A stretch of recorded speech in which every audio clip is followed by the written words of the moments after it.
Being on dry land is not what Wan Chai Chai Woot is used to. Before he was rescued in March, he'd been at sea for 18 years, effectively working as a slave. His fishing boat was Thai, but those on it fished illegally in Indonesian waters. What they caught would be collected at sea by bigger vessels and taken on a 2-week trip back to Thailand. But Chai Woot never went with it. The only moments he got on shore, 2 days every 3 months, were on a remote Indonesian island.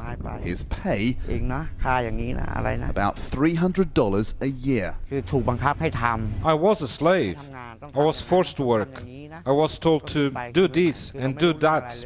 I'd never been at sea before. I didn't know how to fish. A Thai charity, the Labour Rights Protection Network, rescued 68 men in March. But illegal fishing is not just about the abuse of workers.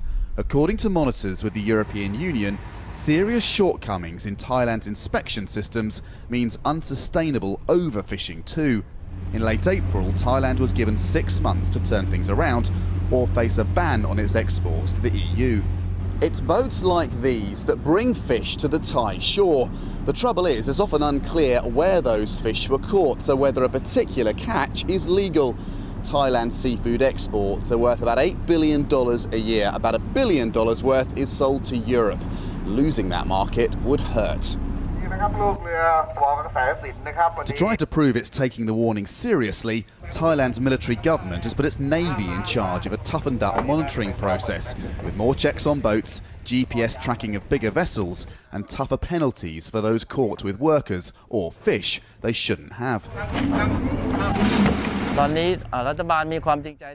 The government is sincere about solving this problem.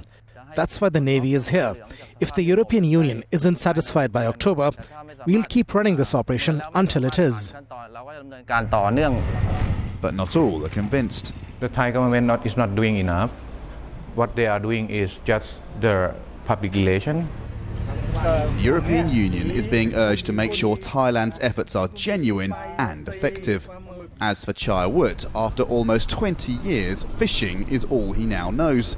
He wants to go back on a boat, but not as a slave and not as part of a dark industry illegally plundering the sea.